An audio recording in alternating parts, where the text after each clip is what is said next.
महान उद्योग के रतन कहलाने वाले, भारत के महान संत कहने वाले उद्योग में हमारे बीच में एक प्रकाश जलाते हुए पैदा हुए थे रतन नवल टाटा 28 दिसंबर 1937 को, जिनका प्रकाश हमारे देश के साथ साथ विश्व में भी ख्याति प्राप्त किया और वो प्रकाश 9 अक्टूबर 2024 तक प्रकाशित हुआ। ऐसे उद्योग के महान स्वामी, महासंत, महान एक आत्मा, एक महान परोपकारी इंसान, जिसने अपने जीवन में सदैव सबसे घुल मिलकर रहने की बात सीखी और लोगों को बताई। हर चीज़ के आगे केवल पैसा ही नहीं माना, पैसा को ही नहीं समझा, मानवता इंसान को भी समझकर इंसानियत की प्रकाश की लौ जलाई। हमारे बीच में प्रकाश को करने वाले रतन टाटा जी अब इस संसार में नहीं हैं, इस देश में नहीं हैं, कहीं नहीं हैं। आत्मा उनकी विलीन हो गई है, हमारे बीच से चले गए हैं, मगर आज भी जाने के बाद भी हम सब लोगों के बीच में आज भी जिंदा हैं। हम लोग उनको अपना मानकर आज भी याद कर रहे हैं। रतन टाटा जी ने वो कार्य किए, वो मिसालें पैदा की, वो चीज़ें लोगों को बताईं जो उद्योग के प्रति एक बहुत ही गंभीर चीज़ें होती हैं। छोटे से छोटे पद के कर्मचारियों से मिलना, बड़े से बड़े पद के कर्मचारियों से मिलकर बात करना, लोगों के दिलों को छू कर बात करना, लोगों को दिलों में बैठकर बात करना, लोगों को इंसानियत का पाठ पढ़ाना और अपने धन के आगे अपना कल्याण हो लोगों का, उस कल्याण को देखते हुए अपने धन को भी उन्होंने खर्च किया। उस धन को भी उन्होंने अहमियत नहीं दी, मानव कल्याण के लिए उन्होंने हरदम सोचा।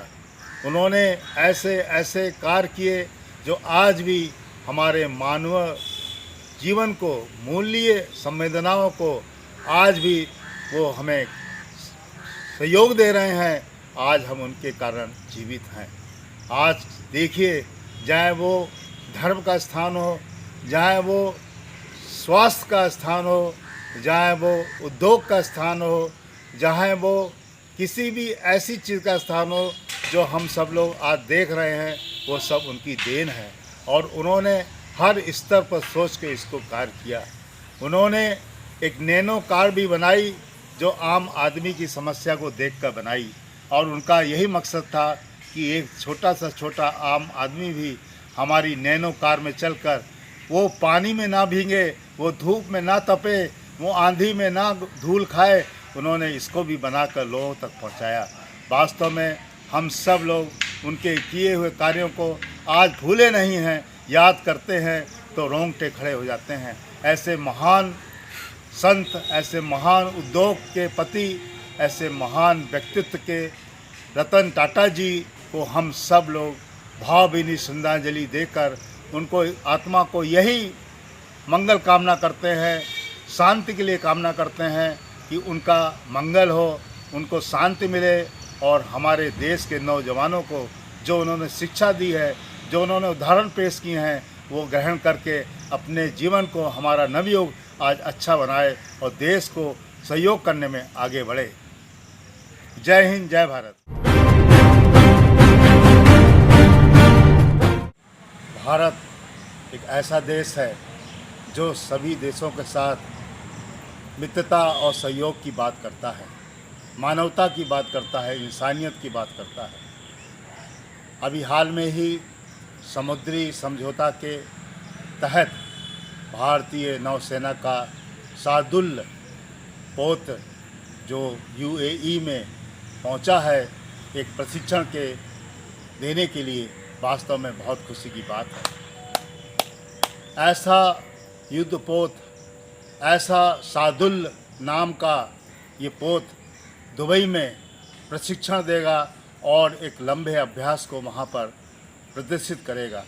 देखा जाए तो ये एक बहुत बड़ी उपलब्धि है भारतीय नौसेना के लिए और जो यूएई जल सेना के लिए।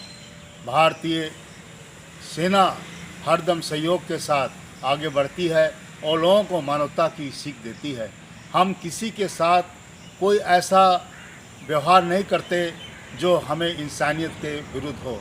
हम हरदम ऐसा सहयोग करते हैं, ऐसा व्यवहार करते हैं जो इंसानियत को एक तालमेल बैठाल कर चलने को पहल करता है। आइए हम सब लोग भी ऐसे ही पहल करते हुए अपनी मानवता को आगे बढ़ाएं, जिससे कि हमारे देश की भारतीय सेनाएं हर देशों में पहुंचकर अपनी मानवता का, अपने सहयोग का जो ये पाठ है सबको पढ़ाती रहें। हम सब लोग शांति प्रिय हैं, हमारी भारतीय सेना भी शांति प्रिय है। इसलिए इस भारतीय शांति प्रिय सेना को हम सब लोगों को देख कर बड़ा गर्व होता है कि हमारी भारतीय सेना कितने शांति के साथ लोगों के साथ सहयोग करती है, मिलती जुलती है और आपसी भेदभाव को न रखकर सबसे मेल मिलाप भाईचारे के तहत कार्य करती है।